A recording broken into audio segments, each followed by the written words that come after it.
Salve galera do bem, eu sou Gisele Silva Romin e no Papo Torto desse mês nós vamos falar sobre um livro interessante, Revolução dos Bichos, dentro de um assunto muito complexo, desigualdade social. Você acha que a desigualdade humana, social, ela é natural? Pertence a algo que é do ser humano? Ou você acha que é uma invenção da cultura? Bom, eu não tenho uma resposta certa e garanto que você também não tem. Então vamos debater um pouco esse assunto para clarear melhor, na nossa mente. Vem comigo, chega mais. Bom, o Platão, lá na Grécia Antiga, dizia que algumas pessoas nascem para governar, outras para serem governados. O Aristóteles então dizia que a desigualdade ela é natural ao ser humano, tanto é que ele considerava mulheres e escravos inferiores. Mas aí havia uma corrente filosófica, o estoicismo, que dizia que todas as pessoas eram iguais e que, portanto, todas as pessoas mereciam buscar a felicidade pelo simples fato de serem humanos. Com o advento do cristianismo, essa ideia de igualdade ela se tornou diferente. Então, a Igreja Católica dizia que todos os seres humanos eram iguais em Deus. No paraíso, no reino de Deus, todos eram iguais. E aí você pode pensar que com a abrangência da Igreja Católica, porque eles metiam mesmo o pitaco na sociedade, metiam o pitaco na política, na economia, podia-se pensar que o mundo se tornaria um pouco mais igualitário. Mas não foi o que aconteceu, muito pelo contrário. A Igreja Católica, por exemplo, foi muito conivente com a escravização de pessoas. Então essa ideia da igualdade que o cristianismo implementou, na verdade era uma igualdade que se aplicava no reino dos céus após a morte. Aqui no planeta Terra o que se via era uma mais absoluta desigualdade. Fato é, pessoal, que a questão da desigualdade ela se tornou um combustível que gerou as revoluções no século XVIII, especialmente a americana, em 1776, e a Revolução Francesa, em 1789. E por quê? Bom, nesse período da história nós tínhamos uma classe social em ascensão, que era a burguesia. E a burguesia tinha muito poder econômico, porém não tinha voz política. Eles não tinham voz política porque eles não tinham privilégio de nascimento ou privilégio por ser membro do clero. Basta pensar como era na França, o rei, na verdade, ele não tinha responsabilidade alguma. Então, se ele cometesse atos de corrupção, se ele praticava abuso de autoridade, ele estava acima da lei. E o mesmo se aplicava aos membros da nobreza e aos membros da igreja. Então, na verdade, as regras elas não se aplicavam para todos. Algumas pessoas estavam acima das leis. Essas revoluções, elas trouxeram uma grande inovação para o mundo, que foi o reconhecimento da igualdade perante a lei.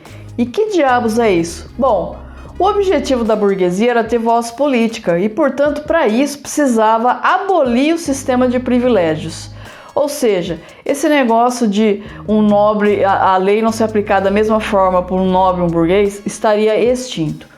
Na prática, então, com novas regras, a lei se aplicaria igualmente para todas as pessoas.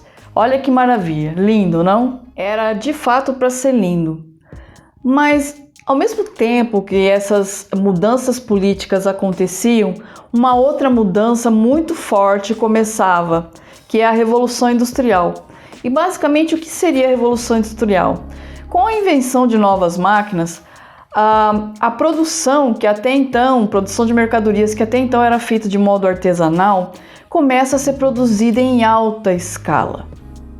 Precisamos entender que essa mudança no procedimento de produção gerou muita riqueza, mas também gerou muita pobreza. Para que vocês tenham uma ideia do quanto foi agressivo, quanto é agressivo, houve na Inglaterra, por exemplo, muitos pequenos proprietários de terra tiveram os seus patrimônios ali, as suas terras confiscadas e entregue para grandes produtores. E esse pessoal, sem ter o que fazer, migrou tudo para cidades, para viver em locais sem condições de saneamento básico nenhum, sem ter emprego, sem nada, então tinham que vender a sua força de trabalho para esses grandes capitalistas e ficavam na mão desses grandes capitalistas o quanto queriam pagar pela força de trabalho, pelo trabalho que eles exerciam. Eis então que surge o grande efeito colateral dessa igualdade perante a lei, aplicado de modo frio e restrito, porque o desnível social, político e econômico entre os grandes capitalistas e esses trabalhadores se tornou gigantesco, mas gigantesco. Pense o seguinte, essas pessoas enfrentavam muitas vezes jornadas semanais de trabalho de 80 horas, em ambientes insalubres e perigosos. Não tinham esse negócio de direito às férias, esquecem, não tinha descanso semanal remunerado, não tinha nenhum tipo de proteção governamental ou proteção de nada, não havia proteção de absolutamente nada. Diante dessas péssimas condições de trabalho, surgem doutrinas como o comunismo, o anarquismo, o marxismo, que trouxe aí ideias de como poderia ser melhorada essas condições dos trabalhadores, e os trabalhadores em si também começaram a se organizar para lutar por melhorias nessas relações de emprego. Muitas vezes, inclusive, lutas armadas. Com essas visões doutrinárias e com a luta dos trabalhadores, uma outra concepção de igualdade surge no mundo, que é a visão da igualdade material. Bom, percebendo que essa igualdade perante a lei, a igualdade formal, ela contribuía para a injustiça social, se aplicada do modo como vinha sendo aplicando, começou-se a pensar na necessidade de novas leis que procuravam fazer aquilo que os estudiosos chamam de discriminar para igualar. E aí você me pergunta, Gisele, que diabo é isso? Vamos lá, eu vou te dar um exemplo prático para que você entenda. Por exemplo, a gestante e o idoso têm preferência no atendimento, todo mundo sabe disso. Esse tipo de regra, ela é uma regra feita para discriminar, para poder igualar, porque todos nós sabemos que o idoso e a gestante, eles têm condições, eles estão em condições especiais que os diferenciam dos demais e que, portanto, merecem uma proteção diferente. Quando a gente analisa dentro de tudo isso que nós conversamos aqui e mais o que nós estudamos de história, você pode já captou que os direitos trabalhistas nada mais são do que regras específicas que visam dar igualdade material, espalhar um pouco mais de igualdade material. E por quê? Porque reconhece que o trabalhador está numa posição de vulnerabilidade perante o empregador, e aí cria-se regras que visam a igualar. Então há uma discriminação para igualar. Então nesse aspecto entra férias, 13º, INSS, aposentadoria. São todas regras que visam proteger, dar uma garantia um pouco mais de dignidade para o trabalhador. Mas me diz aí, o que você acha depois de tudo isso? Você acha que a desigualdade ela é natural ou é uma invenção humana? O que vocês acham? Bom, sabe aquele filósofo, o Rousseau? Ele tem uma visão interessantíssima e eu concordo com a visão dele. Ele diz o seguinte, que existem dois tipos de desigualdade. Uma que é natural a todos os homens e outra que é uma desigualdade inventada, que é a que ele chama de desigualdade moral. E o que seria isso? Vamos lá. Existe algum ser humano nesse planeta igual? Não. Se você for parar para pensar, a única coisa que nós temos de igual é a condição de sermos humanos. No resto, todos nós somos diferentes, porque nós somos de gêneros diferentes, nós temos características diferentes, nossos corpos são diferentes, a forma de pensar é completamente diferente, o jeito de cabelo é diferente, a criação é diferente, o lugar onde a gente mora, todo mundo não mora, mesmo que more no mesmo lugar, na mesma casa, sai todo mundo diferente. Então, essa diferença, ela é completamente natural ao ser humano. Mas aquilo que o Rousseau chama de desigualdade moral, essa é inventada. E basicamente o que é? É quando você começa a pegar uma dessas diferenças e aí quantificar: isso é maior, isso é menor, isso é melhor e aquilo é pior, isso tem mais valor e aquilo não tem valor. Ou seja, quando a gente cria o sistema de merecimento e de privilégio em detrimento de outro. Nesse aspecto, eu gostaria aqui já de abordar a Revolução dos Bichos, do George Orwell. Não sei se vocês já leram, se não leram eu recomendo. É um livro escrito no formato de fábula, mas que é uma grandíssima lição sobre desigualdade social. Para quem não leu, eu vou dar um rápido resumo. Era uma vez uma fazenda e os bichos eram oprimidos pelos seres humanos, até que em um dado momento eles resolvem fazer uma revolução. E eles tomam o poder e banem da fazenda o ser humano. Fato é que ali, quando no começo da revolução, todo mundo estava em pé de igualdade. Mas com o tempo, os porcos vão construindo uma noção de que os porcos são superiores. E alguns dos animais aceitam aquilo, outros que não aceitam acabam aceitando porque os porcos começam a usar do expediente da força e vai fazendo toda uma doutrinação para dizer que eles são superiores, que eles merecem, portanto, ser mais privilegiados, a ponto de a história termina com os porcos assumindo completamente assim uma posição da que os humanos no começo tinham, né, que é de explorar os demais animais.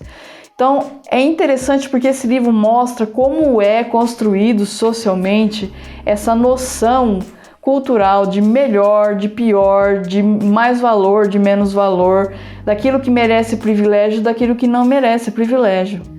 Vocês já pararam para pensar, por exemplo, naquele senhorzinho, naquela senhora que trabalha pra caramba catando reciclável na rua? Tenham isso em mente, aquela pessoa trabalha às vezes mais de 8 horas por dia.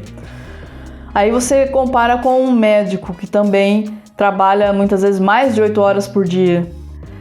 Eu te pergunto, por que o trabalho do médico é remunerado de uma forma e o trabalho da pessoa que cata reciclável é tão mal remunerado? Eu não estou dizendo que eles têm que ganhar igual, tá? Mas por que o trabalho da pessoa que cata reciclável é tão mal remunerado? Cara, se você for parar para pensar, o impacto social de ambos esses trabalhos são muito relevantes, tanto de um como de outro. São trabalhos que transformam o cotidiano das pessoas, são trabalhos essenciais para a sociedade. E, no entanto, um é super valorizado, muito valorizado, ganha muito bem. Até aqueles que reclamam que ganham mal, ganham muito mais do que a média salarial brasileira. Enquanto o outro, muitas vezes, trabalha numa rotina muito opressora, debaixo de sol quente e tal, para ganhar uma ninharia. E você já parou para pensar que ele ganha mal porque o trabalho dele é considerado ruim? Você já parou para pensar que ele não é valorizado e por isso ele não é bem remunerado? E você já parou para pensar que talvez seja essa a raiz, né, do grande desnível na sociedade brasileira, que considera alguns trabalhos muito privilegiados, muito dignos de admiração, e grande parte dos trabalhadores, principalmente os trabalhadores manuais, tá, são muito desvalorizados. Aí você pode me perguntar: nossa, Gisele, para que serve eu saber disso? Não vai mudar nada na minha vida? Será?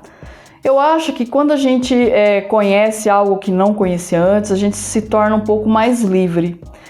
Então, quando a gente ganha conhecimento, quando a gente sai da ignorância de um determinado assunto, a gente tem condições, por exemplo, de debater melhor, de conversar melhor com as pessoas, de votar melhor, analisar melhor as propostas dos candidatos, identificar aquilo que tem sentido daquilo que não tem sentido, ok? Então eu espero que pelo menos alguma coisa nesse sentido eu possa ter contribuído para vocês. Se você gostou desse vídeo, não esqueça de engajá-lo, né?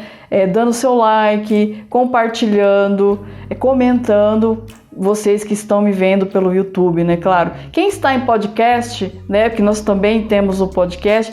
Por favor, aí se inscreva, indica para os seus amigos. O engajamento de vocês ajuda esse vídeo a espalhar e chegar em mais pessoas que curtem esse tipo de proposta. Tudo bem? Eu espero que tenham gostado. Agradeço quem chegou até aqui. Um super beijo para vocês e até a próxima.